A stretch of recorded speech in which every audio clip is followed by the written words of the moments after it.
తెలంగాణ ఉద్యమాన్ని నడిపించి ఇలా తెలంగాణ రావడానికి ప్రధాన కారణమైనటువంటి కోదండరాం సార్ ఢిల్లీ దాకా వచ్చి మనకు మద్దతు ఇచ్చినందుకు ధన్యవాదాలు తెలియజేస్తూ వారిని మాట్లాడవలసింది విజ్ఞప్తి చేస్తున్నాం.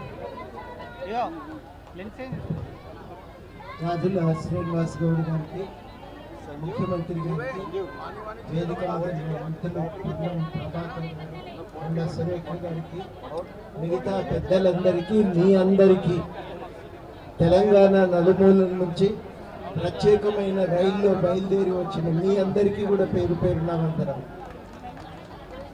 మనం చాలాసార్లు ఇందిరా పార్క్ దగ్గర ధర్నా చేసినాం, కానీ ఈ ధర్నాలో ఉన్న ఉత్సాహం ఇదివరకు ఎన్నడూ కూడా చూడలేదు. కారణం ఒకటి ఉన్నది. ఒకటేంటంటే ఉత్సాహంతో ఇంత దూరం రావటమే కాదు, ఇన్ని రకాల మంది మన కోసం మాట్లాడుతున్నారు. అది ఇలా చాలా గొప్ప విషయం.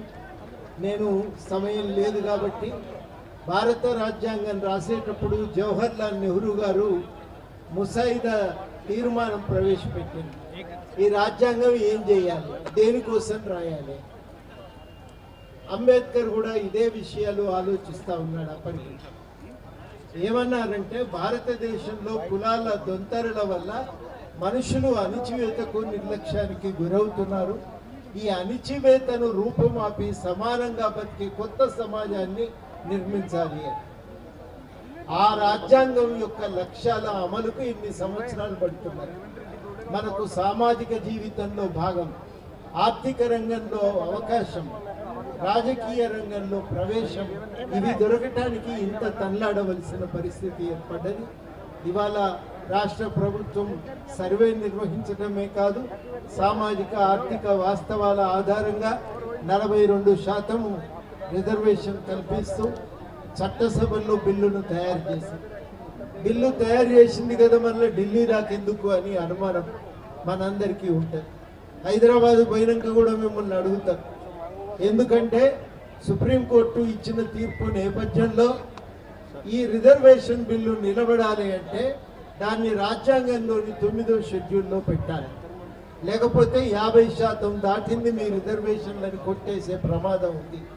ఇప్పుడు 50% దాటుతున్నది 42% వల్ల. కాబట్టి దాన్ని భారత రాజ్యాంగంలోని 9వ షెడ్యూల్లో పెట్టాలని డిమాండ్ చేయడానికి ఇక్కడి దాకా రావటం జరిగింది. మోడీ గారు సెన్సస్కే ఒప్పుకోలేదు, బీసీల జనాభా కులగణన చేయటానికి అంగీకరించలేదు. మరి మన రిజర్వేషన్ పెంచడానికి అంగీకరిస్తాడా అనేది మన అందరికీ అనుమానం ఉంది. కాబట్టే ఇంత పెద్ద సంఖ్యలో ఇక్కడికి వచ్చినాం. బంధు బలగాలందరినీ కూడా తీసుకొచ్చి మాకింత బలం ఉంది చూడండి, ఆమోదించండి, న్యాయం చేయండి అని కోరటానికి ఇవాళ ఇక్కడి దాకా చేరి వచ్చినాం. తెలంగాణలో ఉన్న పెద్ద మనుషులు కూడా ఇవాళందరూ ఇక్కడి వేదిక మీద నిలబడి కనబడుతున్నారు. ఇప్పటికైనా రాష్ట్ర ప్రభుత్వం ఈ వాస్తవాలను కేంద్రం ముందు పెట్టింది. కేంద్ర ప్రభుత్వం దాన్ని ఆలోచించి నిర్ణయం తీసుకొని మనకు న్యాయం చేస్తారని ఆశపడుతున్నాం. ఆశ వమ్ము చేయరని మోడీ గారు మా కోరికను అర్థం చేసుకున్నారు కదా జంతర్ మంతర్ దగ్గర, దాన్ని వెంటనే పరిపూర్తి చేయాలని మీ అందరి తరఫున నేను వారిని కూడా కోరుతున్నా. తప్పకుండా మన ఆకాంక్ష నెరవేరుస్తారనేటువంటి ఆశతోనే మనం పోతున్నాం. ఒకవేళ నెరవేరలేదు, మనకు తుగో ఎరకలేదా తెచ్చుకున్నాడు ఎట్లనో తెలిసినటువంటి వాళ్ళమే. కాబట్టి తప్పకుండా న్యాయాన్ని సాధించుకోగలమనే విశ్వాసంతో ఇవాళ చూసిన తర్వాత ఇంకా ధైర్యంతో మనందరం కూడా ఉండాలని కోరుతూ, తప్పనిసరిగా సాధించి తీరుతాం, న్యాయాన్ని పొందుతాం, మన వాటాను మనం దక్కించుకోగలుగుతాం. రాజ్యాంగం ఏర్పడి 75 ఏళ్ళ తరుణంలో ఆ కళను నెరవేర్చేటువంటి ప్రయత్నం చేద్దాం. అంబేద్కర్, జవహర్లాల్ నెహ్రూ కళను నెరవేర్చేటువంటి ప్రయత్నం చేద్దామని మీ అందరినీ కూడా కోరుతూ, ఈ అవకాశం ఇచ్చినందుకు కృతజ్ఞతలతో, చాలా అద్భుతమైన కార్యక్రమం నిర్వహించినందుకు బీసీ సంక్షేమ సంఘానికి ప్రత్యేకమైన అభినందనలతో సెలవు. జై బీసీ, జై తెలంగాణ.